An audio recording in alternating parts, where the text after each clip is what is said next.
This is All India Radio. In the program Spotlight, now we bring you a discussion on India's G20 Presidency, trade, investment and infrastructure priorities. The participants are Economic Analyst S.P. Sharma and Rajesh Lake, AIR Correspondent. Dr. Sharma, investment and trade are key drivers of growth and employment creation. And in order to find common solutions, it is important to create a shared knowledge of the difficulties that come while accelerating global trade and investment.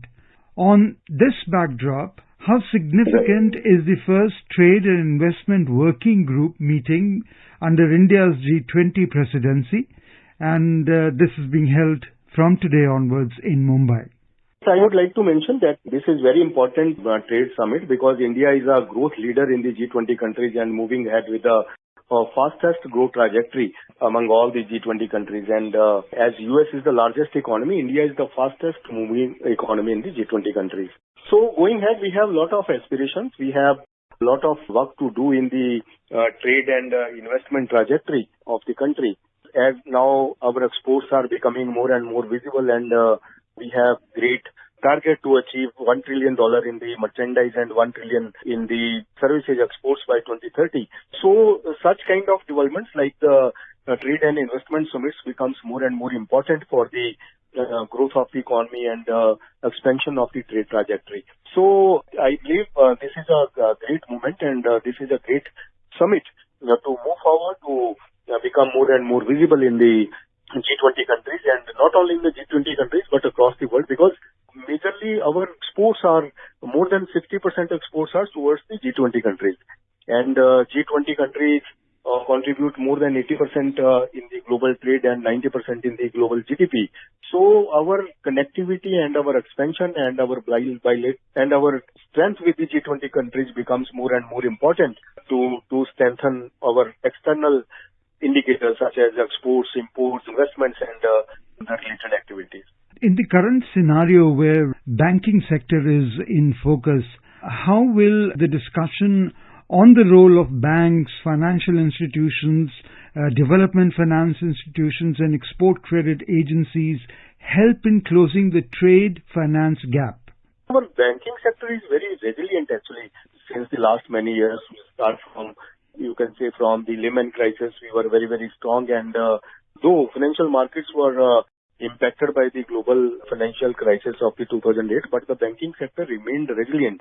And thereafter in 2020 also, during the coronavirus, we were very, very resilient and we provided all support to the businesses, to the MSMEs, to the people, to the investors, to the traders. All the support was there from the banking sector that showed a great resilience of the sector.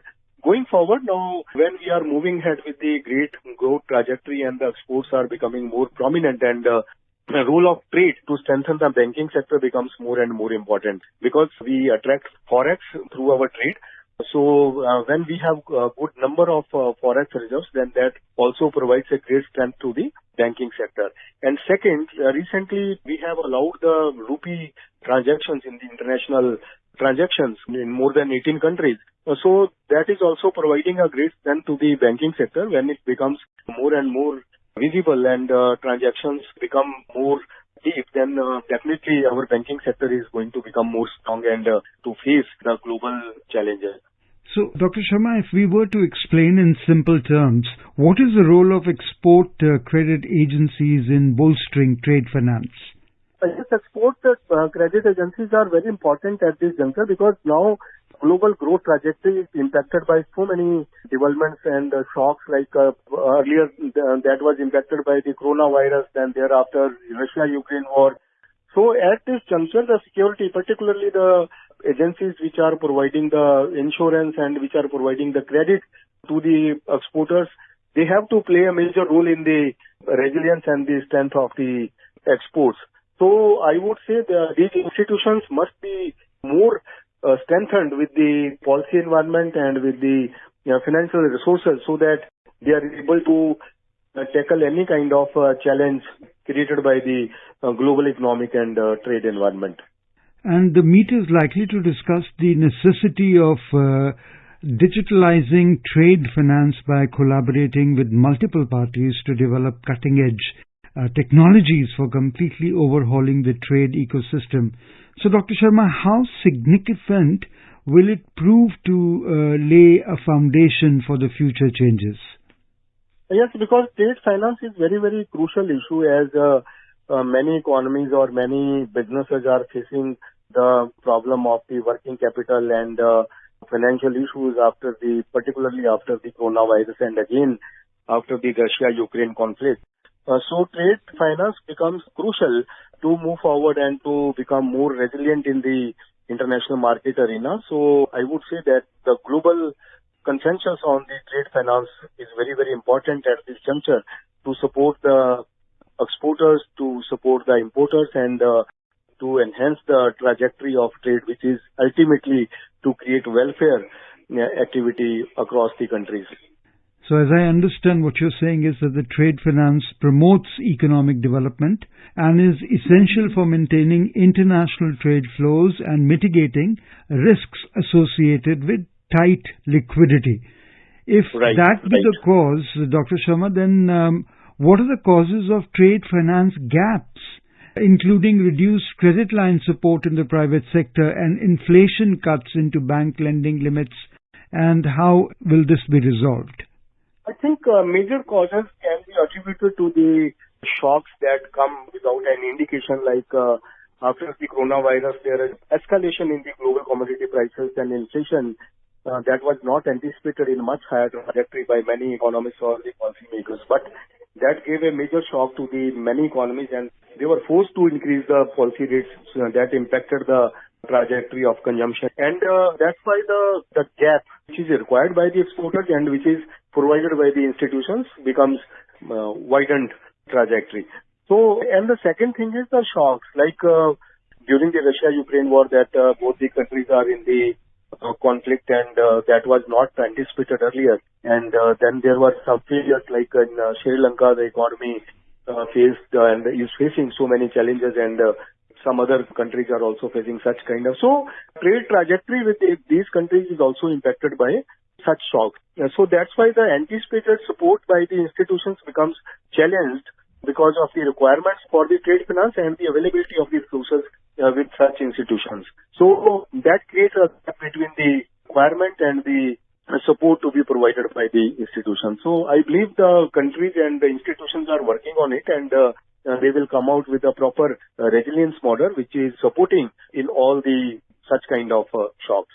Dr. Sharma, over the course of 2 working sessions, objectives for integrating MSMEs into global trade and creating effective logistics for trade will be discussed. So how can we integrate MSEs into global trade? And what are the logistics for trade? Yes, I would like to mention that MSMEs are a major growth driver of the Indian economy, contributing more than 40% in the exports and more than 40% in the manufacturing processes. And I think after the revision of the definition, and when the companies which are in the less of or up to the level of 250 crores in their turnover are called the MSMEs. So the scope of the MSMEs has been increased significantly, and I believe more than 90% of the companies in India are in the MSME trajectory. So strengthening of the global value chain of such kind of countries, such kind of companies, MSMEs, becomes very, very crucial when they are the major growth driver of the economy. So I believe the global value chains of the MSMEs are not that much strong because these are majorly handled by the large conglomerates, and MSMEs are comparatively weak in the global value chain. So we have to connect them with the global value chain so that they become more and more strong in their production processes, and they are able to expand their production possibilities, expand their production targets, so that they are able to export directly to the international markets. So at this juncture, I would say that the support to the MSME sectors in strengthening of their value chains and financial support and trade finance, and particularly the ease of doing business, reduction in the compliances, becomes very, very crucial to support the MSMEs to become more and more resilient in the difficult environment such as now we are facing from the side of geopolitical developments, and before that we faced the coronavirus. So going forward, I think MSMEs must be supported firstly with the financial support, secondly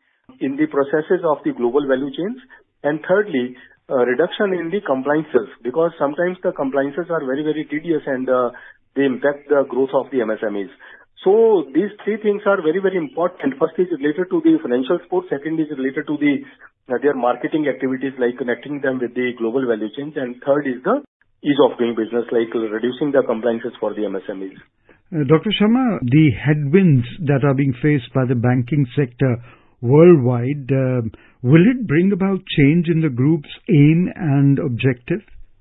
I don't see that there will be a major change, because these developments are, I think, shortcomings, and the resilience of the market, like sometimes they face a lot of volatility and sometimes markets run in the smooth business. So going forward, I think change is ultimately constant, but the changes must not be drastic. So I think there will be rational expectations and rational changes according to the changing global and economic environment.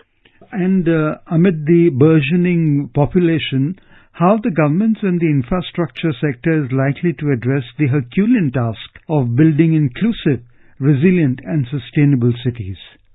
Yes, government is very focused and serious about the infrastructure development in India since the last many years. Now, recently, during the last few years, they have introduced the NIP, National Infrastructure Pipeline, which is very, very important and provides more than 1 lakh crore support for the infrastructure development, for the state-of-the-art infrastructure development. And there is a separate scheme which is called the Gati Shakti, which is to connect many ministries and departments. I think more than 16 ministries and departments are connected through the Gati Shakti scheme. So government is taking a lot of efforts and measures to promote the infrastructure development, because infrastructure development is a major backbone of the economy. And without the infrastructure development, we can't move forward and we can't think about the 5 trillion or 10 trillion or 20 trillion economy in the coming times. So infrastructure is backbone. State-of-the-art infrastructure attracts more and more investments from the foreign investors to invest in various promising areas of the Indian economy. But the prime thing which is needed is the development of infrastructure, which the government has focused very rightly during the last many years. Dr. Sharma, the objective of the meeting is also to focus on how existing opportunities can be harnessed for the benefit of humanity, following the motto of Vasudhaiva Kutumbakam, and find common solutions. How will this be achieved? I believe because we are living in a global village, and all the economies and countries, people are connected, and we have to create welfare end of the day, and we have to improve the standards of living with the development of so many institutions and so many resilience factors going ahead. Ultimate objective is to provide ease of living to the people. So I think that is already in the focus areas of the government, like they are focusing on the climate change, they are focusing on the women empowerment, food security, lifestyle for environment, and digital infrastructure, public infrastructure, and technological enabled development.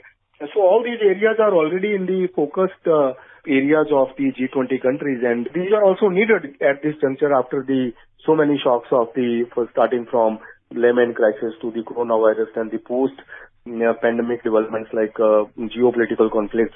So these new areas like technological development and infrastructure development are going to build a great strength and resilience of the economies, and India is in the need of kind of support to move forward and to become a developed economy by 2047, which is the dream of every citizen of India.